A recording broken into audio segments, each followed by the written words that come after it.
I think it's also kind of crazy that we've never met. It's absolutely insane. We need to make it happen. I need to just come down and do a retreat. That's been on my bucket list. I just want to be Awesome. with women like you guys all the time. That's my craving for the year.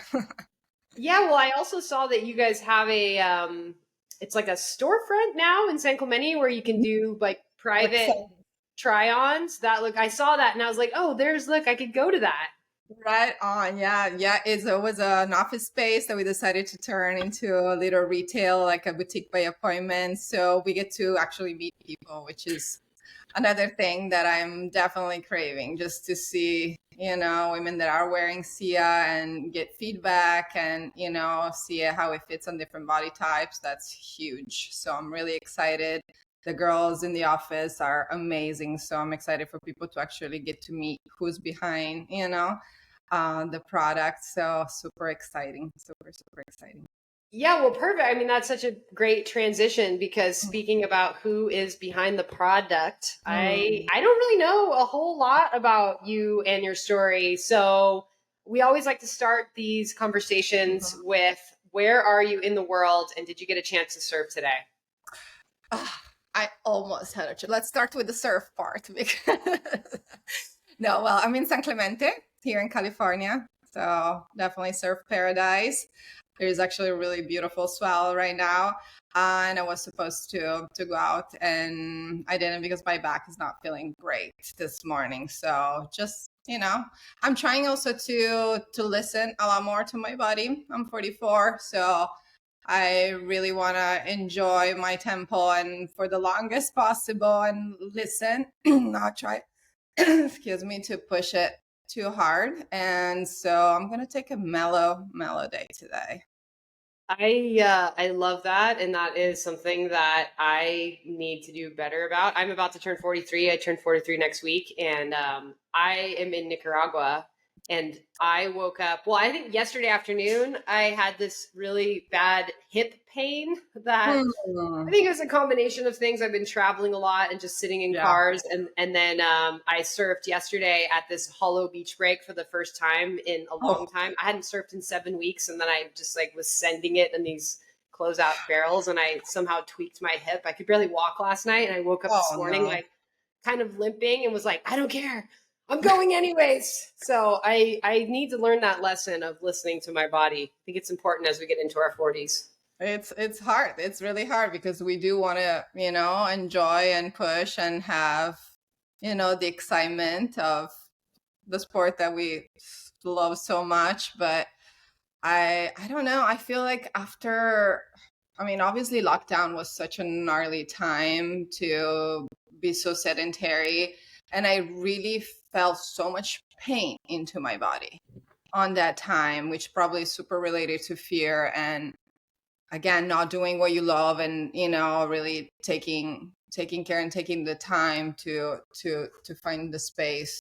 And after that I really need to get back into shape, into strength, but also resting and listening. And I'm trying also to listen to like the different hormones that are all fucked up and changing so often,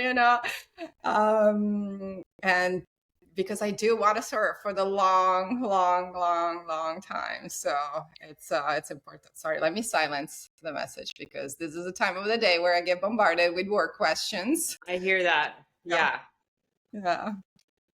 So So, being curious about your surf story, can you tell us a little bit about where you grew up and how you got into surfing? sure.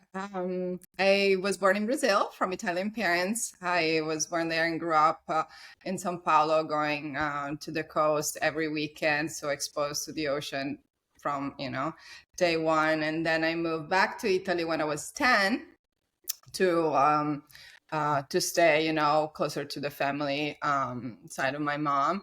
And we decided to stay. So I grew up from my age 10 to late 20s in Florence. And I was exposed to surf in my 20s, actually, my early 20s, when I finally got my driving license and started going to the beach. And community was the exposure. I just happened to had friends who surf and went on surf trips, and they would just call me. He's like, "Hey, there's a swell coming in.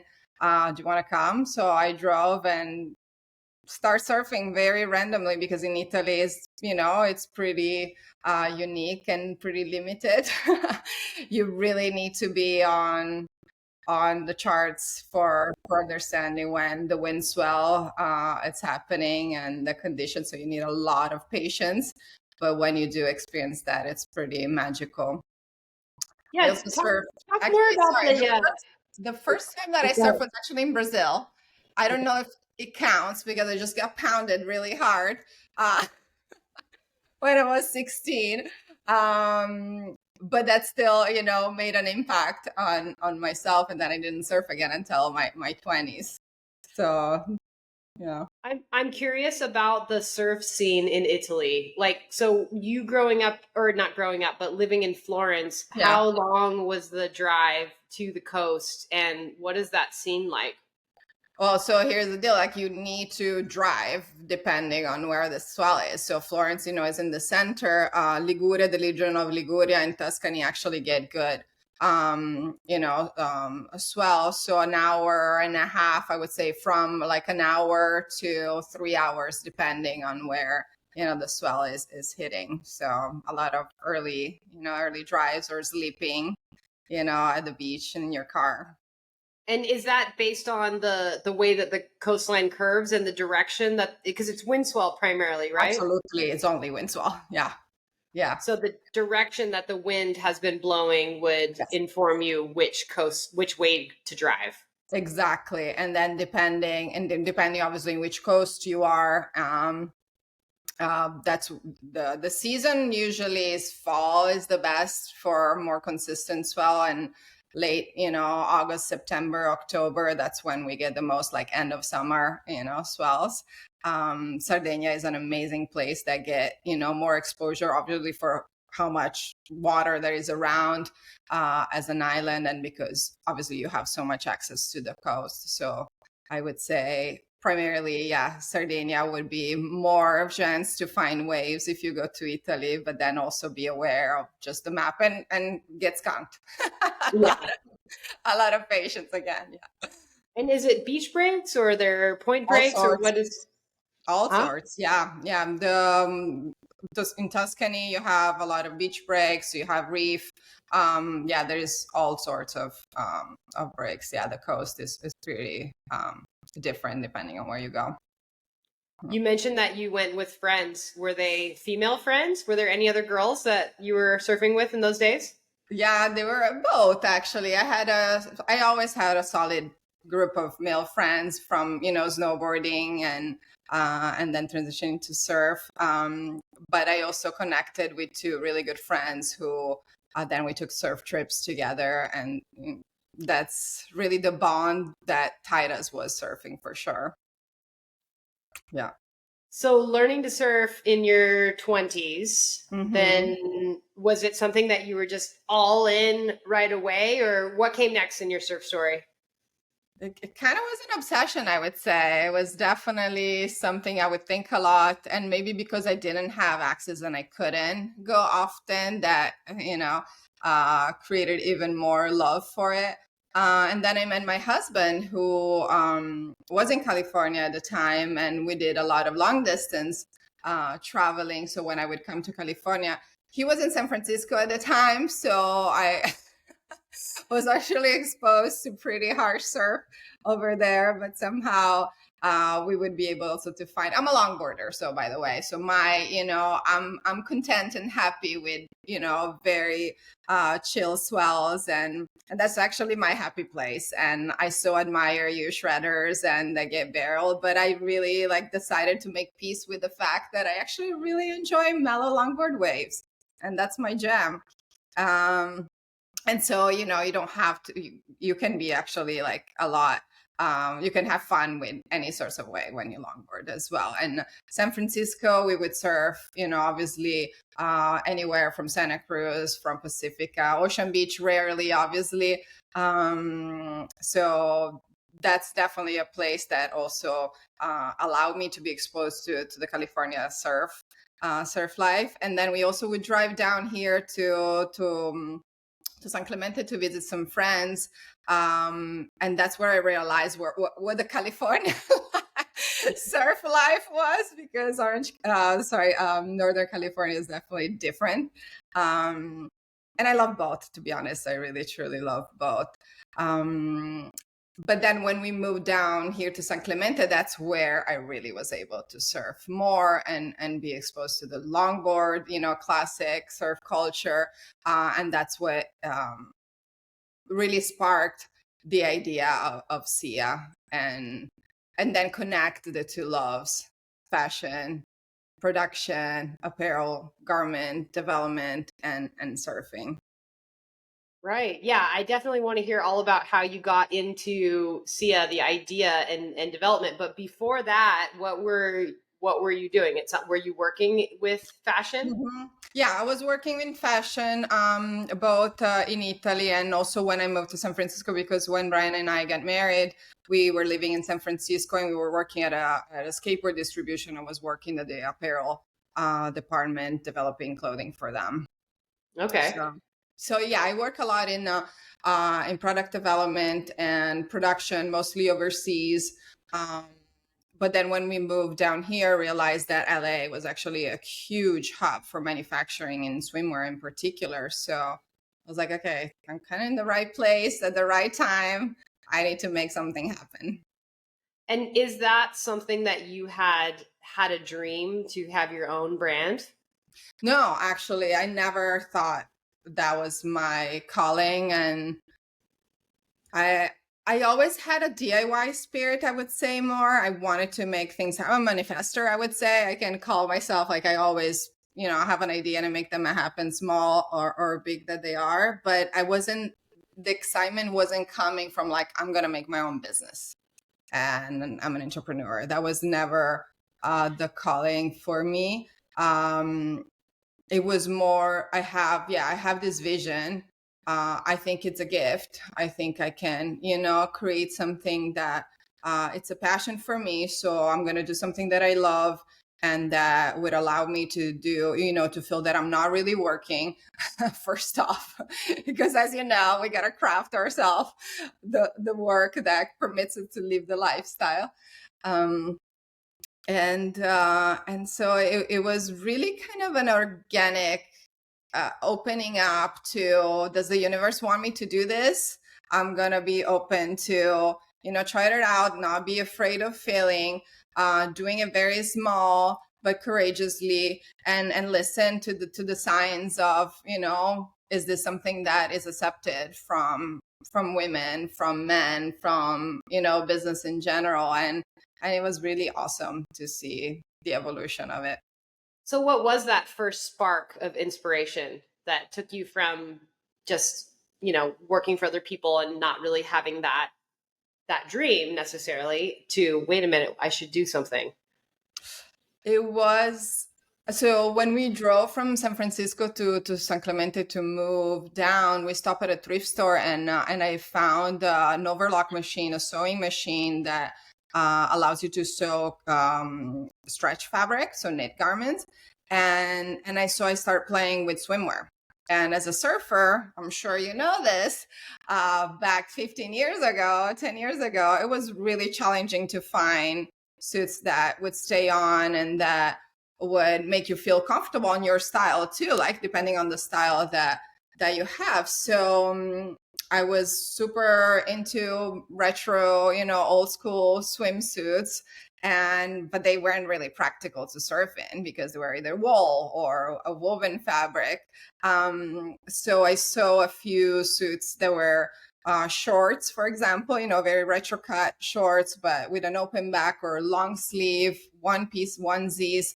And then we went on a surf trip in Costa Rica thinking, and I tried them on and my friends tried them on and we got a lot of compliments. And I was like, okay, maybe there's something there, And so when I came back, I started sketching them.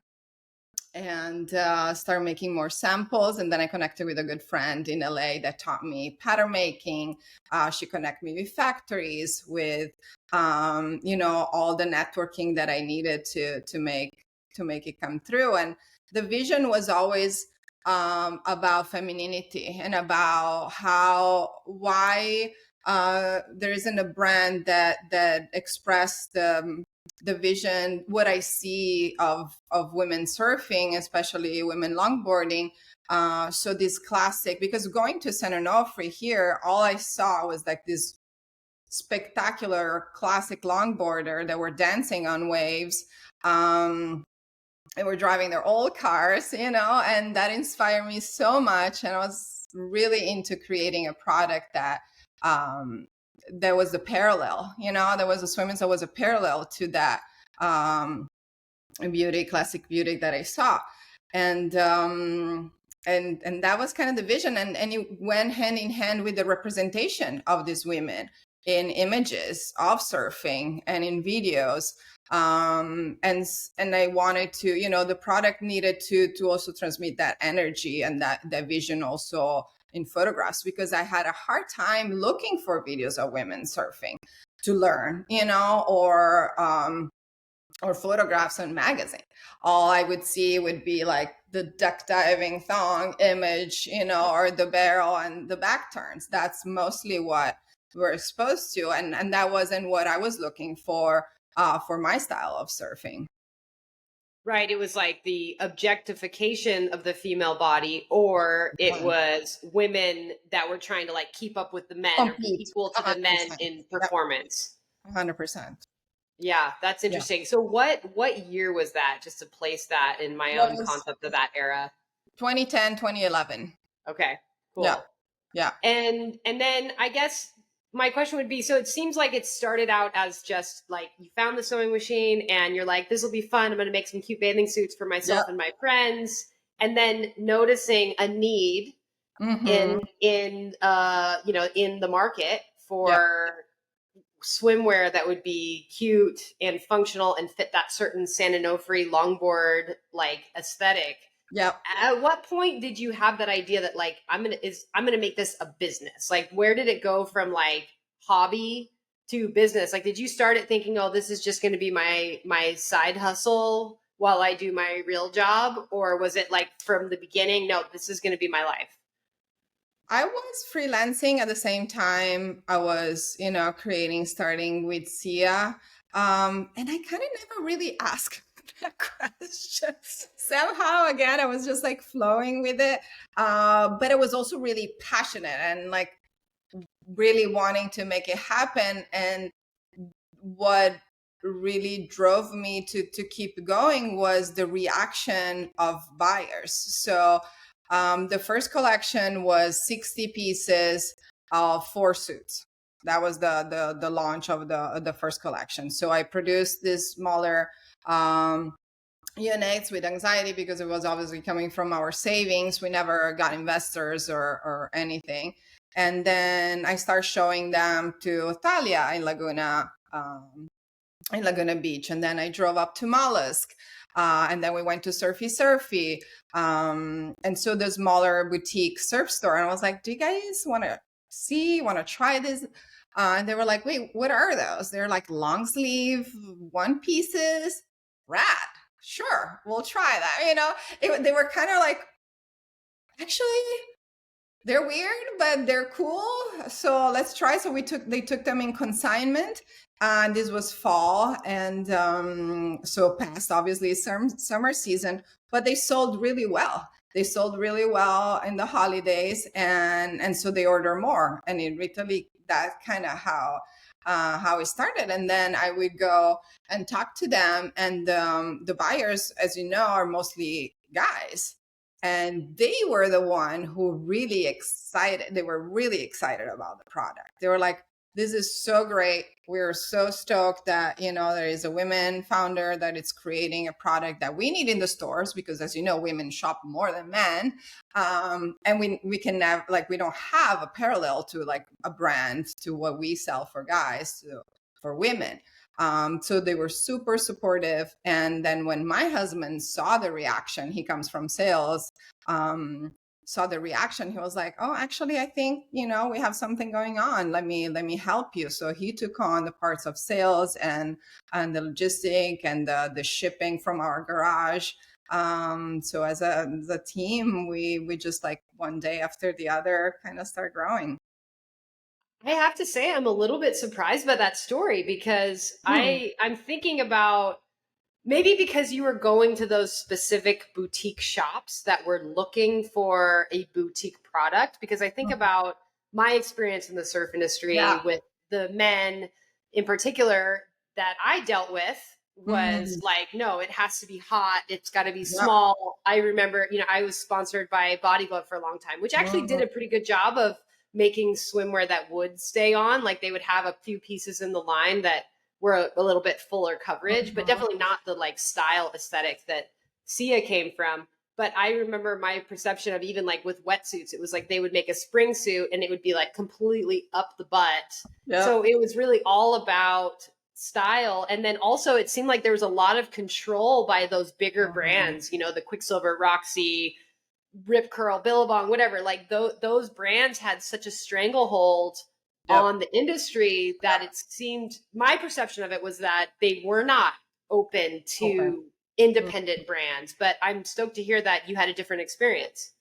Well, as you know, like those retailers that I'm talking about don't carry those main surf Uh huh. brands too, So I think that allow with our ethics too and our image and aesthetics.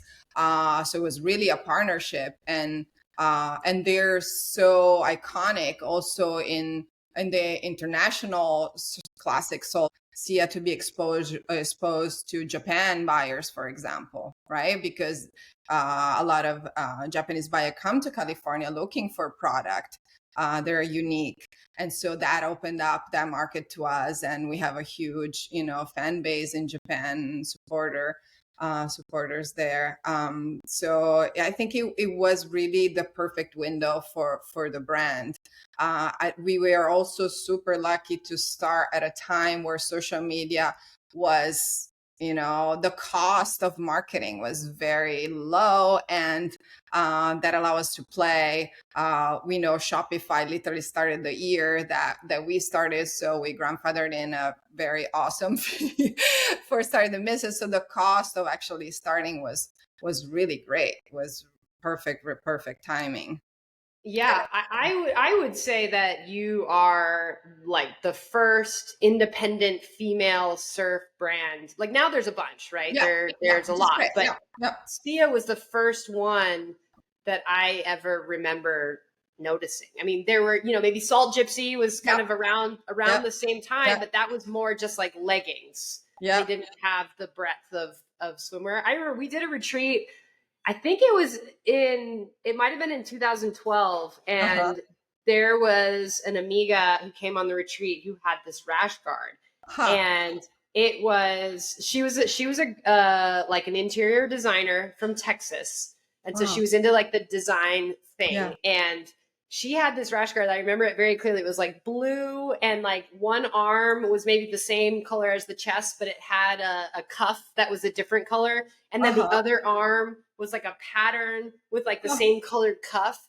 And both Jackie and I were like, "Oh my god, where did you get that Like it was so mind blowing for us to see, because what we had been used to, what I had grown up with was a rash guard that was just one color that yeah. had like the logo on it, Yes, and exactly. maybe at the nicest it would be like a small logo, but for the most part it was like boom, big old logo in the chest. Exactly. You are a billboard for whatever.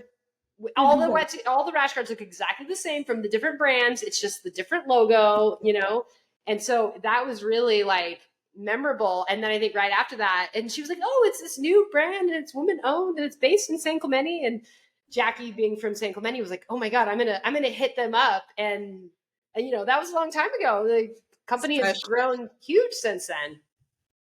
it's huge, and it's totally okay. I mean, I think we're definitely, we're, I would say, like more mature business, and but I take pride on the fact that we're not huge. And it's really, I mean, it obviously depends on what it means to be huge, right? For me, it is huge because I'm able to support, our employees and to be able to make fun product and to have good retailers, but yeah, I really take pride on the fact that we started and we open up the possibility for other women to start, other brands that cater to women surfers and that allow everybody to wear and to support, because the buying power is huge, right? So we're doing a sport that we love. We need to be wearing product that, is done in a proper way to respect the environment, that we also, support companies that we love, that we want to, keep pushing and keep doing good things too. Yeah, kind of transitioning to thinking about the brand image as far as marketing goes. Like, I do not, I'm one of those, like, my inbox is kind of sacred. Like, I don't subscribe to like mailing lists. There are very few brands that I actually get their mailing list, but yours is one of them, because I am inspired by the way that you tell your story, and between focusing on like the trips and the lifestyle, and also showing models of all different body types. Yeah. I think that that's something that obviously now, like, I feel like a lot of companies are doing because they feel like they have to. Thank goodness. But which is good, it's good. Yeah. It's like whatever their intentions are, like, get those images out there. But I think it feels a lot more authentic when you see the catalog and there's women of different colors. There's women of different body types. There's women that don't look perfect, because that is the reality. Like, there's going to be some cellulite and some whatever freckles, whatever it is. Like, it looks real. It looks like more natural. And that's always been really appealing to me about your marketing. That's really, really good to know. I appreciate it. I'm grateful that you subscribe to our newsletter, because we put a lot of effort into it. It's like our main marketing tool, and it causes a lot of stress to get them done and to always constantly, create content. But that's another place where I really feel Seea, it's a platform, to have a voice and to explain how we do things and to show them again in different bodies is like so important. And we try to hire professional models. Somehow I felt the pressure that you need to elevate the brand look by working with professional models, professional photographers, and to have a certain look, and then it just doesn't work. It doesn't work for me. Like, to me, it needs to be relatable, and it needs to be beauty. It's so special, and it's so important that we decide what beauty is, and what we put out there as far as images, guide kind of the young generation, right, to see what is beauty and what's not. So we have a responsibility. We have a huge responsibility. I have a 9-year-old daughter, and it's funny because she always said, "Mama, I want to be a photo editor." And I was like, what does that mean? I mean, she is super creative and artist, but she really feels that photos have a power. And I agree. And the message that we have behind Seea needs to align with the ethos, with everything, right? It's all connected.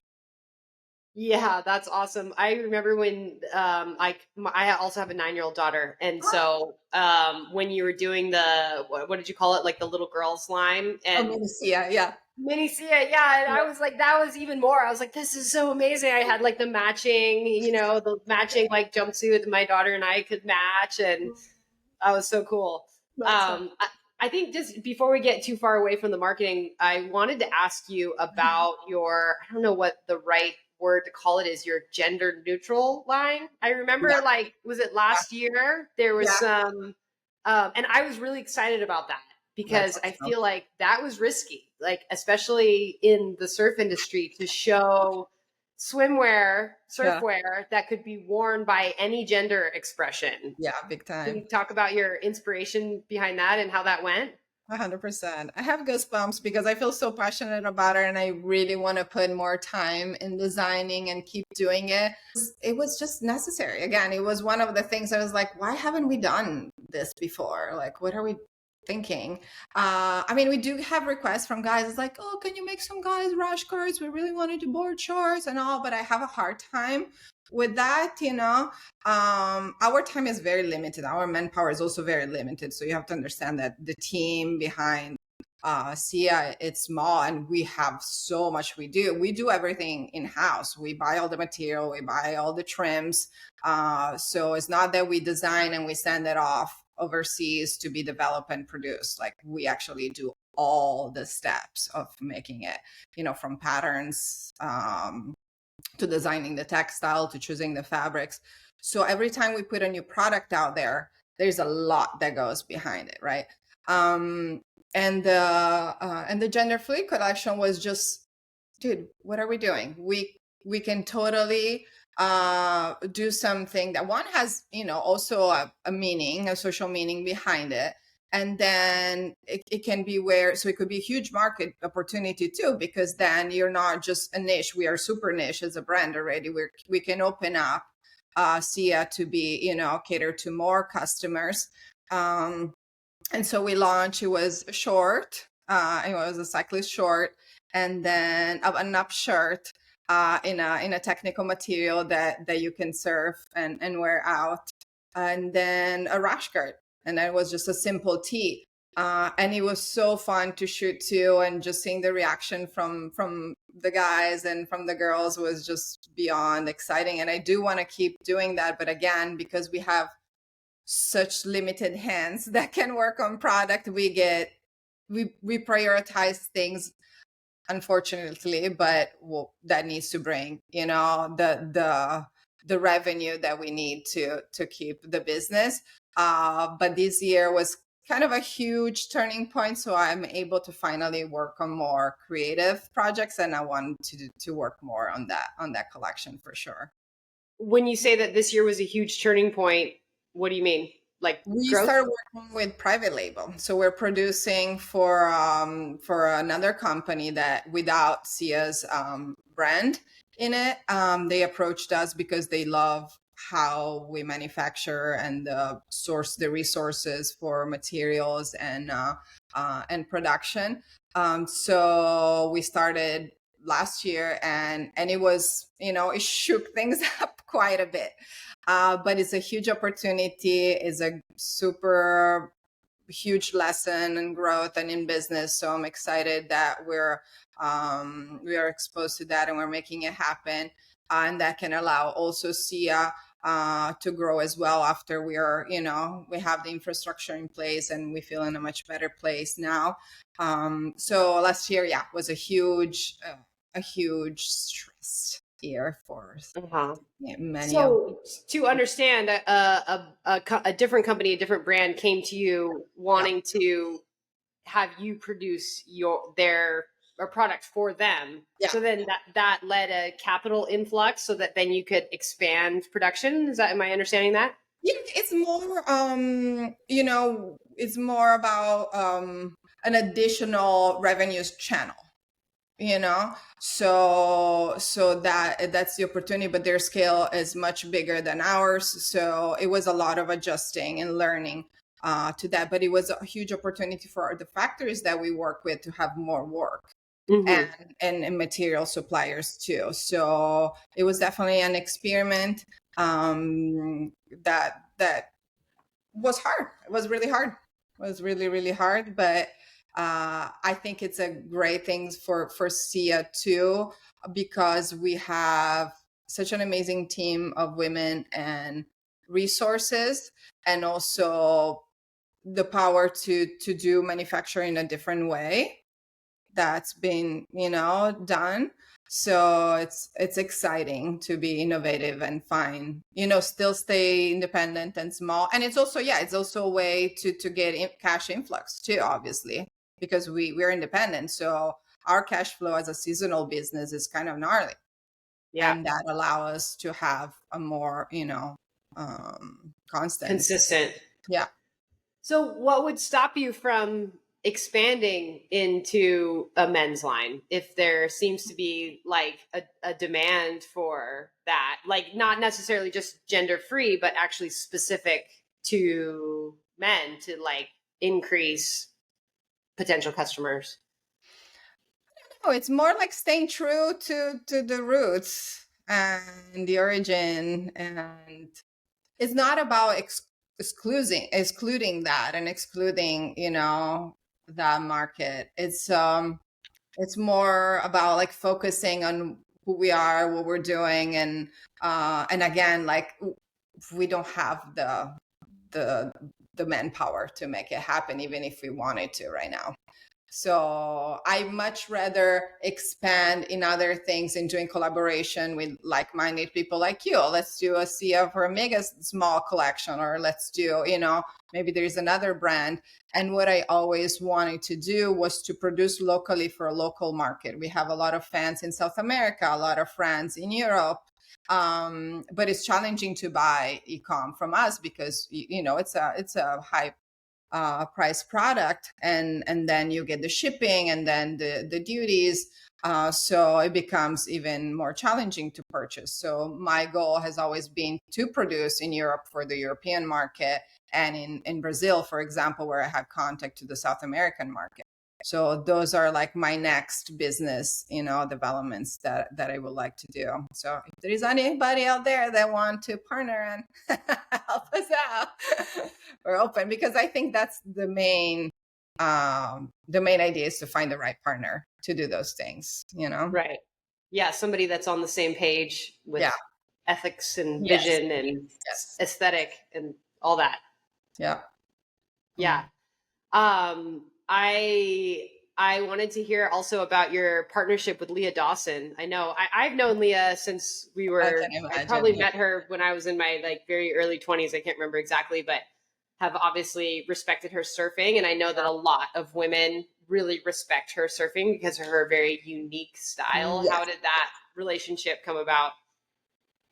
That's I'm trying to remember what sparked the connection. I was just like such a mega fan. I was just so drawn to her from her uniqueness, and power, and power also of communicating her, passion. So I just thought that she would be such a great ambassador for Seea. And to this day, I mean, I believe it's now 8 years that, she's in the team. And the team is something also that it's evolved throughout the year, and feeds so much of what I keep pushing, the brand to be. They are the brand, right? The consumers are the brand, the ambassadors are the brand. And Leah is just the perfect expression of Seea, because of how deep her core passion is for sustainability and for the craft and for the art of surfing. I have respect for women that want to surf in contest and competition. It's not who I am, and it's not what I wanted Seea to be about. So also that side of her, to be a free surfer, always drawn me to as well. Yeah, you have, how many surfers do you have on your team? Because that's another way where I feel like maybe in some ways your brand has done things differently than the more mainstream brands. Like as far as I know, Leah doesn't have like a Seea sticker on her board, and you don't necessarily like. I mean, obviously she's in your marketing stuff, but it feels a little bit different than the traditional method of like, we're going to sponsor athletes so we can get our stuff out there.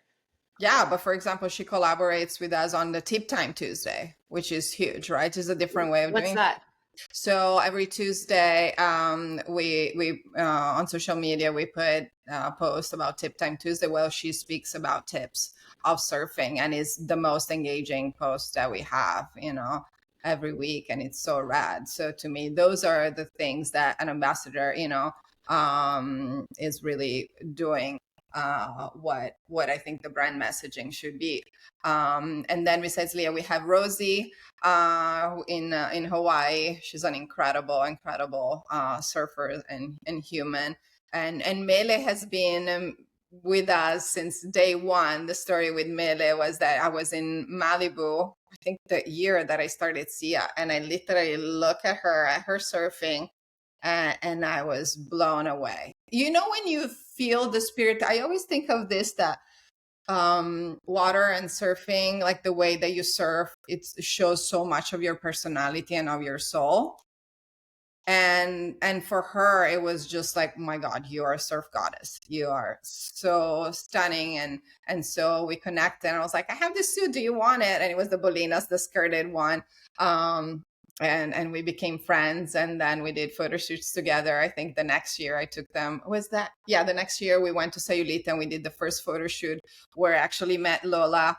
And always everything super organic, Holly. It was everything at Seea, and the evolution of the business has been this friend talked to this friend, and then we met, or it was an email from Lauren Hill the day, that she discovered Seea, and she's like, I'm sending you a virtual high five. Kudos to you that you started Seea. And then she started, being an ambassador for Seea. It really, I don't feel like I try to force those things, because to me, they don't really work if you try too hard, Yeah, for sure.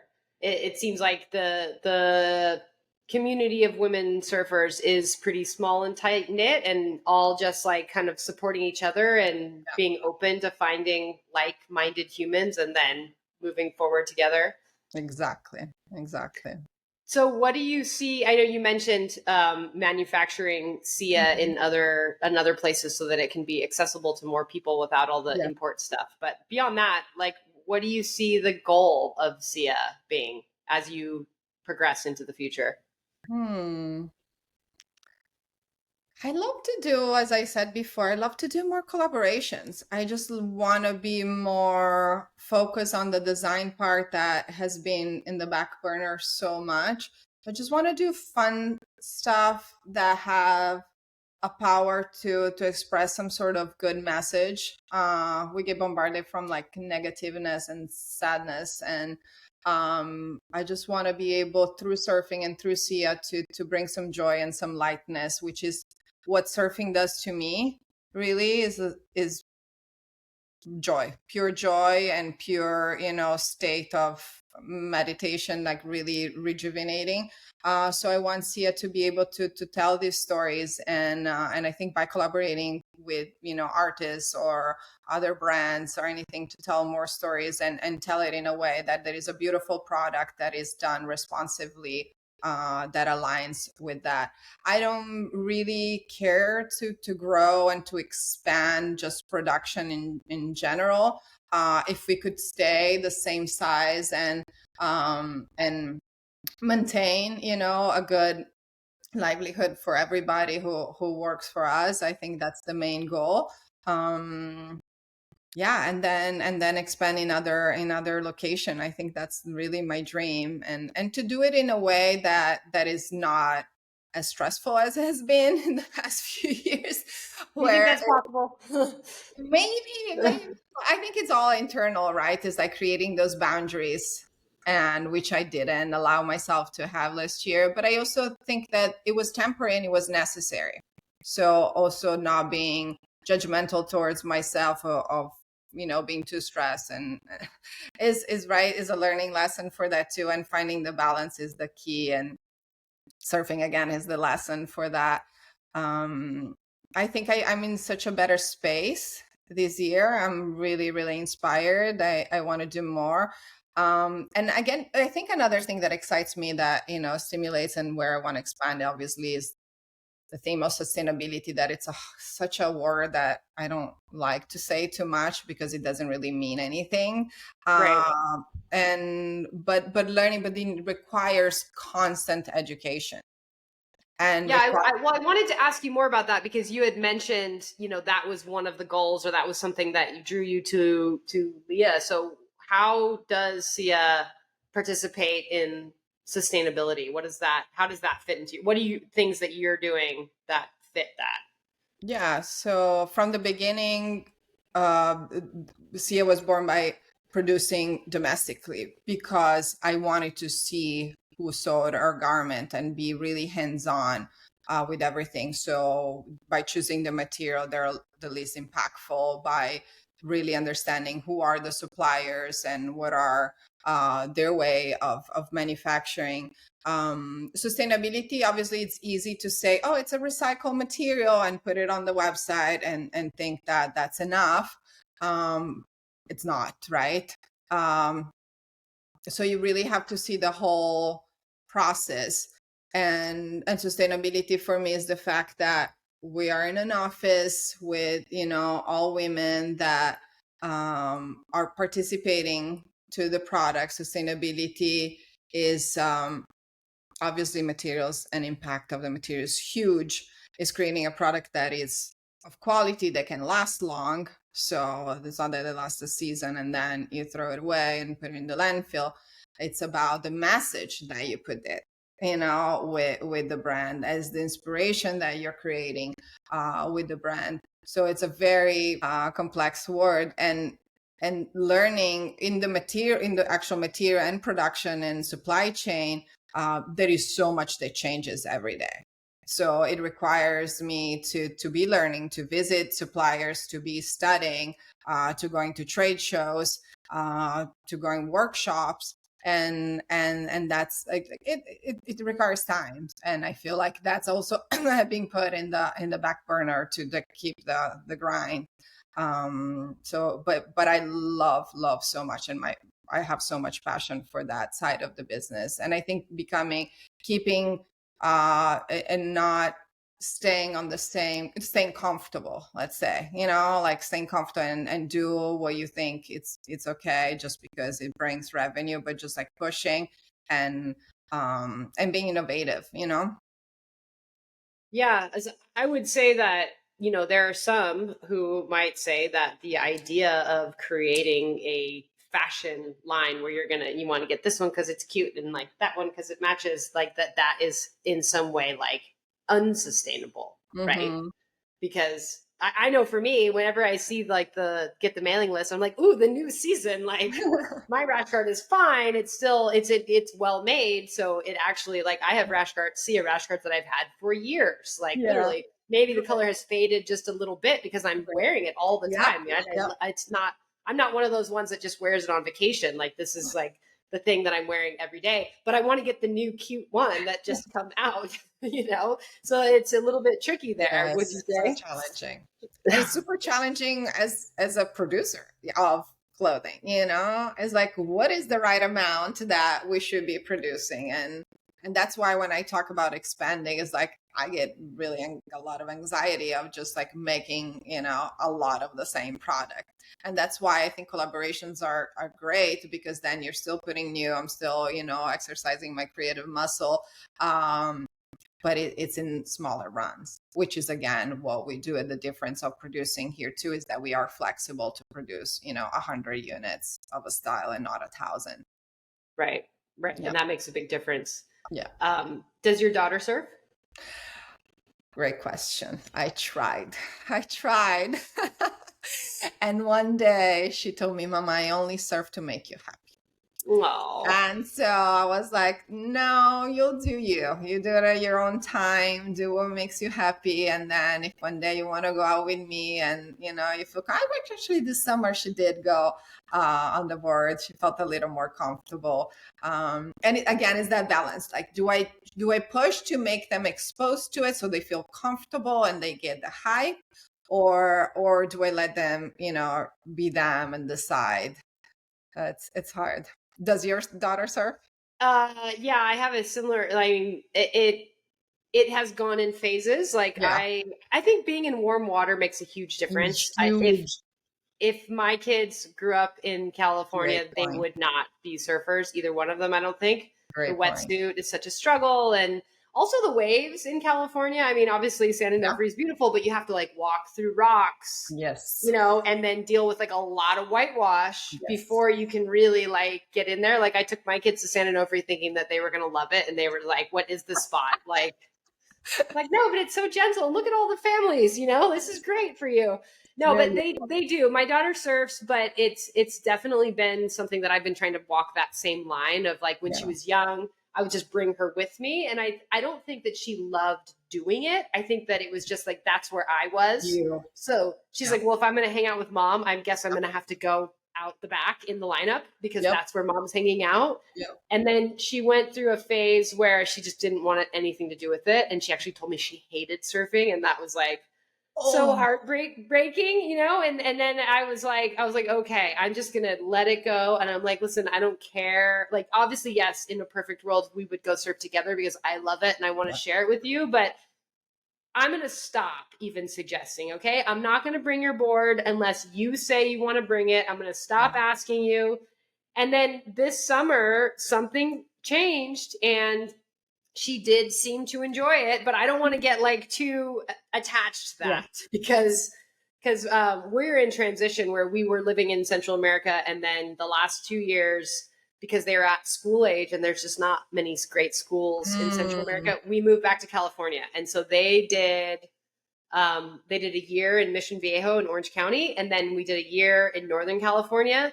And they're doing one more semester in Northern California. And then in February, we're moving back to Costa Rica to a different part of the country where there is a school.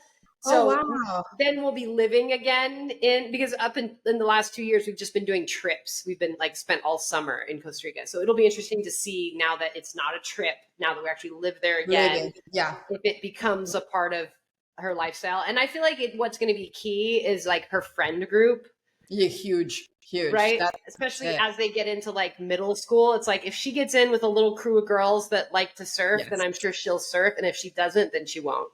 Totally. That's exactly right. That's exactly right. Yeah. Yeah. We try to expose them, to our passion, but then they have to be, their own little humans. So it's that. How is being a mother for you and that whole You know, experience? I would say it's also gone in phases. I Yeah. hated being pregnant and Me I too. I did of course love the little squish when it was Yeah. just a little squish, but I also didn't really love, the little squish. You know what I mean? Like it's like motherhood is such a tricky thing because it's like at one sense you just like can't imagine your life without this like Yeah. little thing that you love more than you could ever imagine loving anything. And at Yeah. the same time, it was just like it was not easy. I feel like it's gotten a lot better now. Now that they're 7 and 9 and Yeah. they can dress themselves, they can wipe their butts, they can like make themselves cereal, they can like pack their backpack for the most part. Did you Yep. remember your water bottle? But like for the most part, they're kind of self-sufficient a lot more. And now they're curious Yeah. and some of the questions that they come up with are just like, when they're like 3 and 4 and they're like, why? And you're Yeah. like, Yeah. oh Yeah. my God. But now they're like really ask good questions that are like challenging me to come up with like good answers. And, Yep. and that part's fun. How about That. you? How was running the business? Because your business was still pretty young Yeah. Yeah. when you had your baby. Yeah, it was great in a way because I would bring her, I would work from home with her, on the floor. I remember I just had this vision of her on the floor. We tried because she was with me most of the time. We tried the diaper free technique, which I just had this picture in my head of her, and we had like a little mat underneath that I was like typing.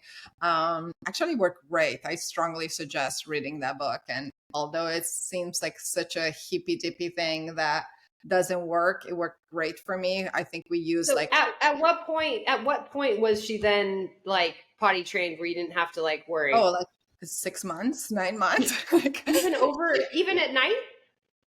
at night, I think that was the only time I would put diapers, just at night and flights. And then Okay. she would mostly but like no stress either. If I was in the car, I would put a diaper on her.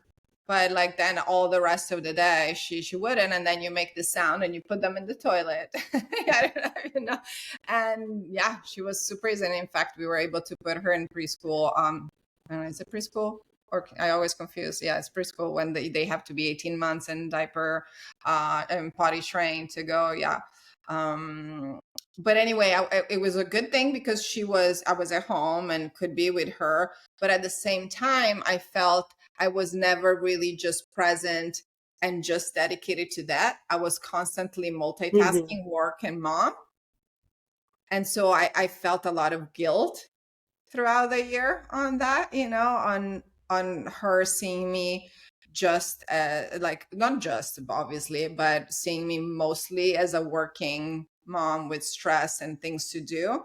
But I made peace with it because I struggle. It's like, okay, is it now see my whole identity? Isn't it bad that is that, even for her? Do I have other things besides Seea? They are my identity. And I made peace with it. Yeah, it's a huge part of me and it's okay. And I'm passionate about it. I don't have to fight against this and I don't have to feel the guilt that I'm dedicating to so much time and of my being to this. It's actually great. And I'm showing her, a great way of being a woman in charge and a worker, and exposing her to incredible humans throughout, the trips that we've done with Seea and the girls that work. So it's actually pretty beautiful. Obviously, working with your partner is challenging too. So that dynamic, it's very challenging because we tag team a lot, and he's mostly um let's say taking care of her, of like bringing her to school, feeding her. But we found a balance with that too. He much rather work until 2 p.m. and that's it, and he calls it. I much rather, be with the girls and be involved, and then take Fridays off, for example, and be with her completely and take her on a trip. So yeah, I think it's all good. It worked out great. I really love that you spoke into that struggle, Mm, because that's something that I can definitely relate to. Of like also having the blessing of being able to bring my kids to work with me, but then there is that challenge because you're not fully in either yeah, thing. It's like you're kind of yeah, like, okay, my kid's here, but like mama's talking right now. Hang on, yeah, I have to send this email real quick, just a minute. Where yeah, for other people it's like they go to work and they're working and then they go home and it's like yeah. with the kids, but it's like trying to find but which is better. It's like I'm with my kids all day Oh, long, yeah, exactly. but like you said, but then it's like hang on a second, I Yeah, can't, just a minute. yeah, It's tricky. yeah. Really tricky. Really I'm sure tricky. a lot more people can relate to that ever since the pandemic, and so many people, transitioning into, even ones that used to go off to work are now like learned how to navigate that, Totally. parenthood and work at the same time. What advice would you give another woman who has this idea to Hmm. start her own business? It seems like it was something that you did without a lot of anxiety or hesitation, and you just jumped into it and trusted that it was going to work out, and it did. But I don't Hmm. know that everybody has that same level of confidence. Hmm.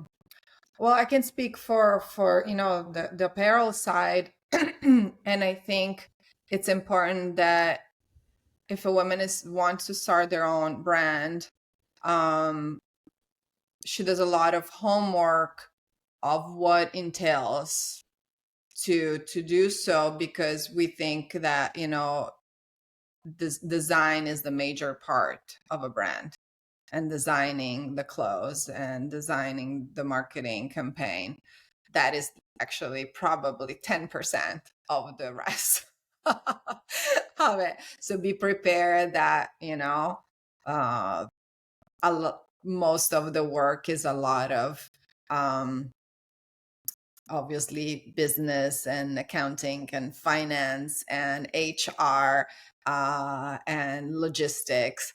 So be okay with not having a creative job, even though you think it's going to be, your creative brand. And just really not be afraid to ask questions, to find support in the community. I think as women, we really thrive in having a support team and in wanting to help. I found incredible, an incredible support team throughout the whole, again, supply chain, because if you're passionate, people want to help you. They know that's going to be mostly what's going to drive to success, right? I think just like being driven by the purpose of money never works. Maybe it's like good if that's your main goal, but I don't think it really brings success in the way that we perceive success. And just don't be afraid to fail. I don't know. I never had that fear. I have the fear of not having, enough cash flow, obviously. But that's also the good stress that makes you push forward.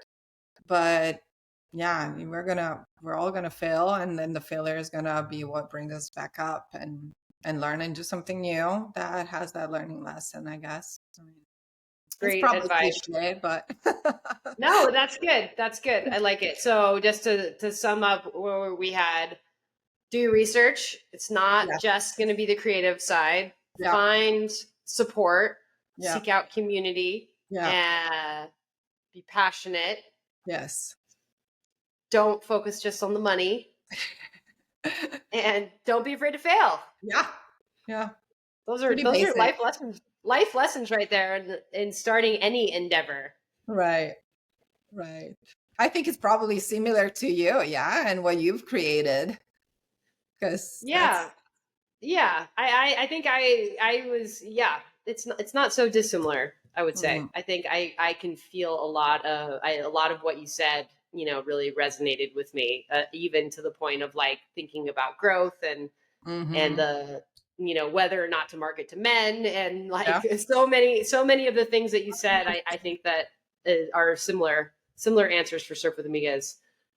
So yeah, it was interesting to hear your perspective, and I'm so stoked to be able to hear your story with a brand that obviously I've like been inspired by and worn, and kind of been a part of in my own way, Oh for my a long God, time. So I really feel cool to like meet you. you guys exposed us to our core market and customers. So I am so grateful for you to have, like, you're the perfect marriage, because we want women who buy Seea to actually wear it and test it. And so it's pretty awesome. Thank Epic. you. Well, we should talk more about if you're serious about wanting to collaborate, we Oh my should God. Okay. talk more about that. I'll let Jackie know to get on that. That sounds cool. And we would love to also have you down at any point. So just let I us need to know. make it happen. And even bringing your daughter. Obviously, you don't want to push the surfing, but we do family retreats where there's other kids, and That's there's, spectacular. if I'm she ever definitely shows interest in a warm water surf trip with other kids, that might be just the ticket. I'm on it.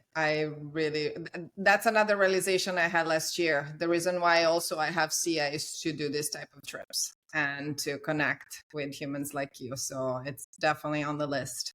We'll make it happen. Awesome. All right. Thanks again for chatting. Thank you.